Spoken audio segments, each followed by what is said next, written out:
কিছু জিনিসপত্র নিয়ে একাই বেরিয়ে গেল।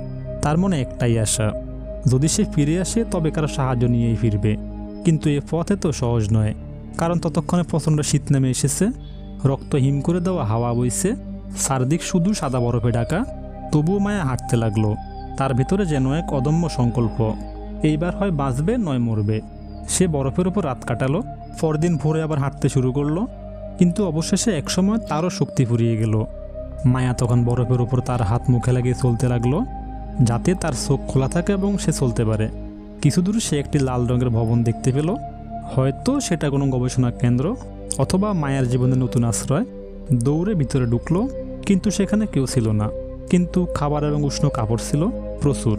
প্রথমেই সে নিজেকে পরিষ্কার করলো, তারপর পেট ভরে খেলো এবং আশেপাশে ঘুরতে লাগলো মানুষ আছে কিনা দেখার জন্য।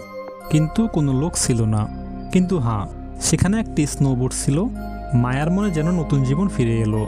সে দ্রুত কিছু খাবারের সামগ্রী জোগাড় করলো এবং আবার ঝুপড়ির দিকে বের হলো, যেখানে পৌঁছানোর সময় অন্ধকার নেমে এলো। যখন সে ঝুপড়িতে পৌঁছালো, দেখলো একটি ভয়ঙ্কর জ্বর পুরো ঝুপড়িটি ধ্বংস করে ফেলেছে। ঝুপড়ির নিচে তার স্বামী চাপা পড়ে আছে, পুরো শরীর জমে গিয়েছে। মায়া দ্রুত তাকে বের করলো, নৌকার দিকে নিয়ে গেল এবং তারপর গরম কাপড় দিয়ে ঢেকে দিল। ধীরে ধীরে সময়ের সাথে তার শরীর উষ্ণ হতে লাগলো এবং সুস্থতা ফিরে এলো। এবার দুজনেই খুশি, ওদের থাকার জন্য একটি ছাদও মিলেছে। ববজি এখন বেশিরভাগ সুস্থ।